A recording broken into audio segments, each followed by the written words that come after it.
ವೀಕ್ಷಕರೇ, ಇವತ್ತು ನಾನು ಹೇಳಲು ಹೊರಟಿರುವ ಶಿವಲಿಂಗ ಭಾರತ ದೇಶದ 12 ಜ್ಯೋತಿರ್ಲಿಂಗಗಳಲ್ಲಿ ಮೊದಲ ಸ್ಥಾನ ಪಡೆದಿದೆ. ನಮ್ಮ ಭಾರತ ದೇಶದ ಅತ್ಯಂತ ನಿಗೂಢ ಮತ್ತು ಶಕ್ತಿಶಾಲಿ ಶಿವಲಿಂಗ ಎಂದೇ ಪರಿಗಣಿಸಲಾಗಿರುವ ಶಿವಲಿಂಗ. ಈ ಶಿವಲಿಂಗವನ್ನು ನೋಡಿದರೆ ಇಂಥವರಿಗಾದರೂ ಮೈ ರೋಮಾಂಚನಗೊಳ್ಳುತ್ತೆ, ಭಕ್ತಿ ಉಕ್ಕಿ ಹರಿಯುತ್ತೆ. ಈ ಶಿವಲಿಂಗವನ್ನು ಪ್ರತಿಯೊಬ್ಬ ಭಕ್ತರು ಹಾರುವ ತೇಲುವ ಶಿವಲಿಂಗ ಎಂದೇ ಕರೆಯುತ್ತಾರೆ.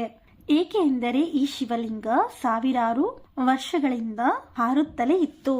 ನಮ್ಮ ಭಾರತ ದೇಶದಲ್ಲಿರುವ ಎಲ್ಲ ಶಿವಲಿಂಗದ ಮೂಲ ಈ ಹಾರುವ ಶಿವಲಿಂಗ ಎಂದೇ ಉಲ್ಲೇಖಿಸಲಾಗಿದೆ. ಪುರಾವೆಯಲ್ಲಿ ಉಲ್ಲೇಖಿಸಿದ ಪ್ರಕಾರ ಪ್ರಪಂಚದ ಮೊದಲ ಶಿವಲಿಂಗ ಎಂದು ಹೇಳುತ್ತಾರೆ. ಹಾಗಾದ್ರೆ ಬನ್ನಿ ಸ್ನೇಹಿತರೆ, ಈ ಅದ್ಭುತ ಶಿವಲಿಂಗ ಇರೋದಾದ್ರೂ ಎಲ್ಲಿ ಅನ್ನೋದನ್ನ ತಿಳಿದುಕೊಳ್ಳೋಣ. ಸ್ನೇಹಿತರೆ, ಈ ಹಾರುವ ಶಿವಲಿಂಗವನ್ನ ಮೊಸನೈಟ್ ಕಪ್ಪು ಶಿಲೆ ಎಂದು ಕರೆಯುತ್ತಾರೆ. ಮೊಸನೈಟ್ ಎಂದರೆ ವಜ್ರಕ್ಕಿಂತ 100 ಪಟ್ಟು ಹೆಚ್ಚು ಬೆಲೆ ಬಾಳುವ ವಸ್ತು. ವಿಶ್ವದ ಏಕೈಕ ಮೊಸನೈಟ್ ಶಿವಲಿಂಗ ಅಂತ ಈ ಶಿವಲಿಂಗವನ್ನ ಕರೆಯುತ್ತಾರೆ. ಈ ದೇವಸ್ಥಾನಕ್ಕೆ ಹೋಗಬೇಕಂದ್ರೆ ಗುಜರಾತ್ ರಾಜ್ಯದ ಅಹಮದಾಬಾದ್ಗೆ ಹೋಗಬೇಕು. ಅಹಮದಾಬಾದ್ನಿಂದ 300 ಕಿಲೋಮೀಟರ್ ಪ್ರಯಾಣ ಮಾಡಿದರೆ ಕೇಂದ್ರಾಡಳಿತ ಪ್ರದೇಶ ಡಿಯು ಎಂಬ ಊರಿಗೆ ತಲುಪುತ್ತೀರಾ. ಡಿಯು ಇಂದ 82 ಕಿಲೋಮೀಟರ್ ಪ್ರಯಾಣ ಮಾಡಿದರೆ ಸೋಮನಾಥ ಊರು ಸಿಗುತ್ತೆ. ಇದೇ ಊರಿನಲ್ಲಿ ನೆಲೆಸಿರುವ ಜ್ಯೋತಿರ್ಲಿಂಗ ಶ್ರೀ ಸೋಮನಾಥ ಮಹಾದೇವ ಮಂದಿರ. ವಿಶ್ವದ ಅತ್ಯಂತ ಶಕ್ತಿಶಾಲಿ ಹಾಗೂ ಪವಾಡ ಸೃಷ್ಟಿಸುವ ಶಿವಲಿಂಗ. ಈ ದೇವಸ್ಥಾನ ಸ್ವರ್ಗದಂತೆ ಕಂಗೊಳಿಸುತ್ತೆ. 2 ಕಣ್ಣು ಸಾಲೋದಿಲ್ಲ, ಅಷ್ಟು ಸುಂದರವಾಗಿ ಕಾಣುತ್ತೆ. ಈ ದೇವಸ್ಥಾನ ನಿರ್ಮಾಣ ಮಾಡಿದಾಗ ವಜ್ರ ವೈಡೂರ್ಯದ ಲೇಪನವನ್ನ ಹಾಕಲಾಗಿತ್ತಂತೆ. ಈ ಸೋಮನಾಥ ದೇವಸ್ಥಾನವನ್ನು ಅತ್ಯಂತ ಶ್ರೀಮಂತ ಮಂದಿರ ಎಂದು ಪುರಾವೆಯಲ್ಲಿ ಹೇಳಲಾಗಿದೆ.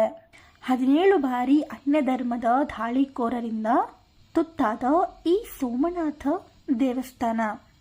ಈ ಹಾರುವ ಶಿವಲಿಂಗವನ್ನು ಚಂದ್ರದೇವರು ಪ್ರತಿಷ್ಠಾಪಿಸಿದ್ದಾರೆ. ಸೋಮ ಎಂದರೆ ಚಂದ್ರ, ಹಾಗಾಗಿ ಸೋಮನಾಥ ದೇವಸ್ಥಾನ ಎಂದು ಹೆಸರು ಬಂದಿದೆ. 1024ನೇ ಇಸವಿಯಲ್ಲಿ ಮೊಹಮ್ಮದ್ ಗಜ್ನಿ ಈ ದೇವಸ್ಥಾನಕ್ಕೆ ಹಲವು ಬಾರಿ ಆಕ್ರಮಣ ಮಾಡಿ ದೇವಾಲಯವನ್ನು ಕೊಳ್ಳೆ ಹೊಡೆದು ಮಂದಿರವನ್ನು ಧ್ವಂಸ ಮಾಡುತ್ತಾನೆ. ಆದರೆ ಈ ಶಿವಲಿಂಗವನ್ನು ನೋಡಿದ ಮೊಹಮ್ಮದ್ ಗಜ್ನಿ ಬೆಚ್ಚಿ ಬೀಳುತ್ತಾನೆ. ಚಂದ್ರದೇವರು ಸ್ಥಾಪಿಸಿದ ಶಿವಲಿಂಗ ಮೇಲಿನಿಂದ ಹಾಗೆ ಮತ್ತೆ ಕೆಳಗಿನಿಂದ ಯಾವುದೇ ಆಧಾರವಿಲ್ಲದೆ ಗಾಳಿಯಲ್ಲಿ ತೇಲುತ್ತಾ ಇರುತ್ತೆ. ಮೊಹಮ್ಮದ್ ಗಜನಿ ಎಷ್ಟೇ ಪ್ರಯತ್ನ ಪಟ್ಟರೂ ಲಿಂಗವನ್ನು ಮುಟ್ಟೋದಿಕ್ಕೆ ಸಾಧ್ಯವಾಗಲಿಲ್ಲ. ಮೊಹಮ್ಮದ್ ಗಜನಿ ಕಣ್ಣೆದುರೇ ಮಾಯವಾಗುತ್ತೆ ಈ ಶಿವಲಿಂಗ. ಈ ವಿಚಾರದ ಬಗ್ಗೆ ಸೋಮನಾಥ ಪುರಾವೆ ಹಾಗೆ ಗಜನಿ ಪುಸ್ತಕದಲ್ಲಿ ಕೂಡ ಉಲ್ಲೇಖಿಸಲಾಗಿದೆ. ಶಿವಲಿಂಗ ಮಾಯವಾದ 100 ವರ್ಷಗಳ ಬಳಿಕ ಮಹಾರಾಣಿ ಅಹಲ್ಯಾಬಾಯಿ ಹೋಳ್ಕರ್ ಮನೆಯಲ್ಲಿ ಈ ಸೋಮನಾಥ ಶಿವಲಿಂಗ ಪ್ರತ್ಯಕ್ಷವಾಗುತ್ತೆ.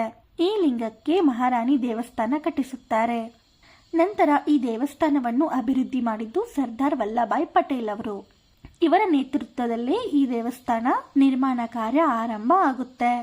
ಈ ದೇವಸ್ಥಾನ ಪೂರ್ಣ ಆಗುವಷ್ಟರಲ್ಲೇ ಸರ್ದಾರ್ ವಲ್ಲಭಾಯ್ ಪಟೇಲ್ ಅವರು ಸಾವನ್ನಪ್ಪುತ್ತಾರೆ. 1951ರಲ್ಲಿ ಸೋಮನಾಥ ಮಂದಿರ ನಿರ್ಮಾಣ ಕಾರ್ಯ ಪೂರ್ಣಗೊಳ್ಳುತ್ತೆ. ಇಲ್ಲಿ ನೆಲೆಸಿರುವ ಶಿವಲಿಂಗ ಯಾಕೆ ಇಷ್ಟು ಶಕ್ತಿಶಾಲಿ ಎಂದು ನಿಮಗೆ ಗೊತ್ತಾದರೆ ಖಂಡಿತ ನೀವು ಕೂಡ ಅಚ್ಚರಿಗೊಳ್ತೀರಾ. ಶ್ರೀ ಕೃಷ್ಣ ಪರಮಾತ್ಮ ತನ್ನ ಶಮಂತಕಮಣಿಯನ್ನ ಈ ಲಿಂಗದ ಒಳಗಡೆ ಭದ್ರವಾಗಿ ಬಚ್ಚಿಟ್ಟಿದ್ದಾರೆ ಎಂದು ವರ್ಟಿಕಾಕರ್ ಎಂಬ ಋಷಿಮುನಿ ಪುರಾವೆಯಲ್ಲಿ ಉಲ್ಲೇಖಿಸಿದ್ದಾರೆ. ಈಗಲೂ ಕೂಡ ಶಮಂತಕಮಣಿ ಈ ಲಿಂಗದಲ್ಲೇ ಇದೆ ಎಂದು ಹೇಳುತ್ತಾರೆ.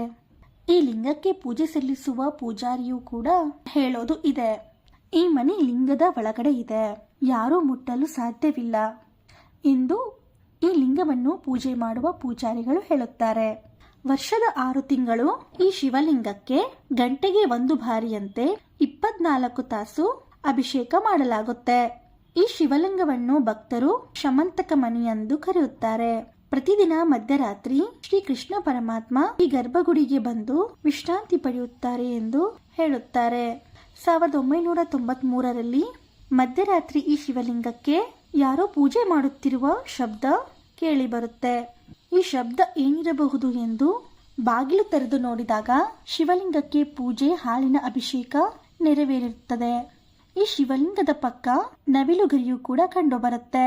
ಹಾಗಾಗಿ ಶ್ರೀಕೃಷ್ಣ ಪರಮಾತ್ಮ ಪೂಜೆ ಸಲ್ಲಿಸಿ ಹೋಗಿದ್ದಾರೆ ಎಂದು ಭಕ್ತರ ನಂಬಿಕೆ. ವೀಕ್ಷಕರೇ, ಸೋಮನಾಥ ದೇವಸ್ಥಾನ ಈ ವಿಡಿಯೋ ನಿಮಗೆ ಇಷ್ಟವಾಗಿದ್ರೆ ಲೈಕ್ ಮಾಡಿ, ಶೇರ್ ಮಾಡಿ, ಹಾಗೆ ನನ್ನ ಚಾನೆಲ್ನ ಸಬ್ಸ್ಕ್ರೈಬ್ ಮಾಡಿ.